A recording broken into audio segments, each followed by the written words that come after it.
Hello and welcome to One Cut. I'm your host, Amber Wisman, and with me today is Emma Coffey and Shayla Lindlom. Hi, you guys. Hi. So, Emma, could you tell me a little bit about yourself? Yeah, I am a senior at CMU. I'm a vocal performance major. So I'm involved in a lot of the music events at CMU. I'm in the vocal arts ensemble here, which is our select choir. And I'm also very involved in the operas and just recently did my senior recital. Great. And Shayna, could you tell us a little bit about yourself? Yeah, so I'm a music performance major here at Mesa as well. I have a double emphasis on piano and clarinet.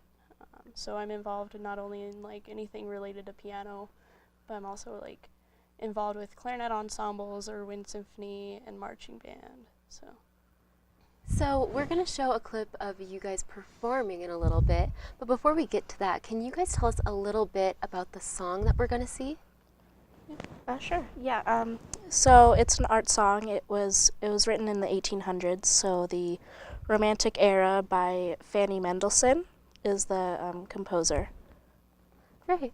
So I heard that this is an art song. Could you guys explain a little bit what exactly an art song is? Yeah. So an art song is basically poetry that was set to music. So in this case, the song is in German. So German art song is called Lieder. So it's basically just a musical interpretation of the poetry that was written. What is your favorite aspect of this song? I think my favorite aspect of it is just being able to tell the story for sure, and just try to convey that through the music. And obviously Emma's the one telling the story, so I'm just kind of setting the mood with the piano, but it's it's just about telling the story and having that conveyed to the audience. I would agree with that too. I think it's a lot about the expression. It's kind of, the song repeats with different lyrics, so you have the opportunity to express the feeling in a different way than you did the first time, so there's just a lot of creativity that's involved. Great. And could you tell me why you guys picked this song and what led to you choosing this particular song? Well, we wanted to collaborate together, so it's a piano and vocal duet collaboration. And I just really enjoyed the song. It's one of the songs that I did for my senior recital, so it just seemed like a good choice. And can you explain the experience of singing in a foreign language? Yeah, it's quite an experience. There's kind of a process you have to go through. You have to first know what you're going to sing, so you find translations, and then you have to figure out how the song is pronounced, all the words. So there's a special thing called IPA, the International Phonetic Alphabet, that you use to figure out how to say words in different languages based on their rules.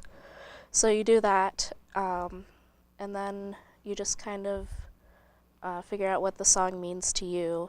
It's kind of hard to connect at first because it's in a different language and it feels like you're just saying syllables, but after a while you learn to connect the words to English and just connect with it. Well, we actually have the video right here, so let's take a look at it and watch you guys perform.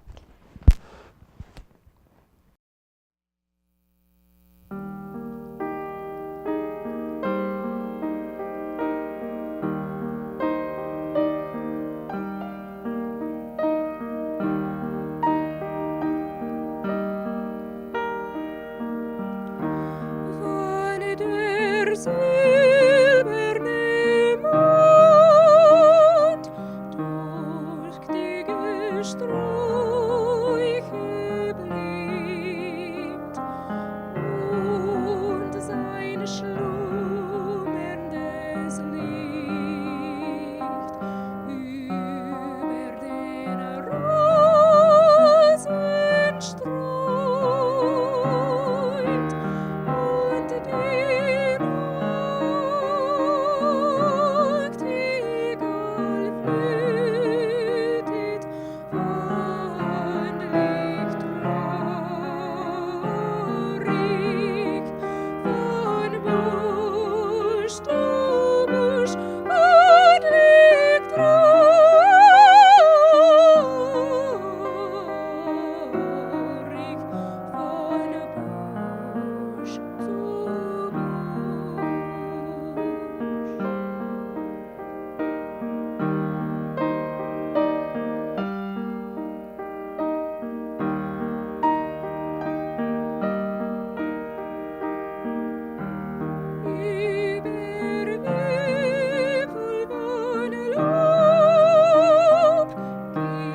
That's great, you guys. Thanks. So, where else have you performed this song, or was this the first time you performed it? For me, this is the first time I've ever performed it. So it was brand new. It was fun. But Emma, she performed it for a senior recital a couple weeks ago. So, yeah. So, this is by the composer Fanny Mendelssohn. Mhm. Have you performed anything else by this composer? Not by this particular composer, but I've actually performed a song by her brother, which is Freddie Mendelssohn. So they kind of composed together. Great. So, when did you begin to start singing? Let's see. I started taking voice lessons when I was about 10. So about 12 years now I've been singing. Just taking lessons. Great. Could you guys both explain your first experience on stage and what that was like? Oh boy. My first experience actually, when I started taking voice lessons, I told my mom, I want to take voice lessons, but I don't ever want to sing in front of anyone. I just wanted to learn how to sing. But my teacher had ended up convincing me to do this competition. So that was the very first time I ever sang in front of an audience, and I was just terrified.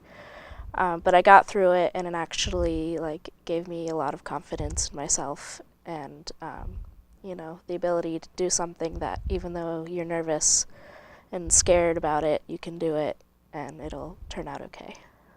And what about you, Shayna?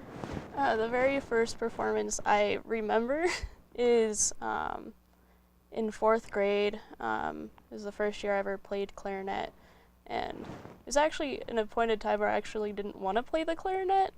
The irony. But it was good. It was really fun. We played Star Wars, so started being a nerd at a young age. So, how did you guys feel recording this in a studio? It was definitely a different experience. I've never really done this type of setting before, but it was really cool to see how everything works and how behind the scenes, and then the project from start to finish, how it all turned out. And do you want to pursue a career in music after you're done with college? Yes. My plan is to be a private teacher and also do some performing to supplement that. But yeah, I really would like to perform as a career. What about you, Shayna? My goal, it depends on what instrument I decide studying further. I think for clarinet, if I decided to do anything after my undergrad, would be try to go as far as I can get. So master's, maybe a PhD, and then teach at a college level, and then also perform with symphonies full-time, I should say. And then piano, grad school, more of a private lessons, or go into the Christian music ministry route. So it just depends on where life goes. So, what would you say is the most rewarding thing about performing music? My most rewarding thing about performing music is being able to impact other people through what I play, whether it's by accompanying vocalists like Emma, or being the soloist, or being a part of an ensemble where everyone is equally important, and just being able to just be yes, I can impact people indirectly through music or through how we interact with other musicians. So, Emma, what do you do to prepare for a performance like this? Yeah, I mean, after you learn the music, it's really just preparing yourself and how you're going to portray the music to your audience and the emotions that come along with it. So, Shayna, you mentioned that you play multiple instruments. Could you tell us a little bit about all the instruments you play? Ooh. For fun, I kind of dabble a little bit with guitar and saxophone and singing, but my true passion is with piano and clarinet. which like they're very different instruments. But I think that's why I have such a hard time deciding which one is my favorite. Yeah. How do you feel the filming of this project will help with the degree you're pursuing? I think it will help us, it's an educational experience, so getting in here and learning how to produce a video with other students. And also, the finished product is great for showcasing your work to your teachers and the community, just to show what you've learned. Great. And do you guys have any performances coming up that other CMU students can go and attend? Yes, this Friday actually is opera scenes, so we're going to be doing a few different scenes from various operas. I'm actually directing a few of them, so that's a new experience. I've never done that before. And then also, we will also be performing that night a 30-minute short opera called the Coffey Cantata. It's a real fun opera. It's pretty funny. And also the choir concert in December. Great. Well, hopefully some students can attend that. It was great having you guys on today. Thank you so much for joining us. Thank you. Thank you for watching One Cut. I'm Amber Wisman, and with me today was Emma and Shayna. Thank you.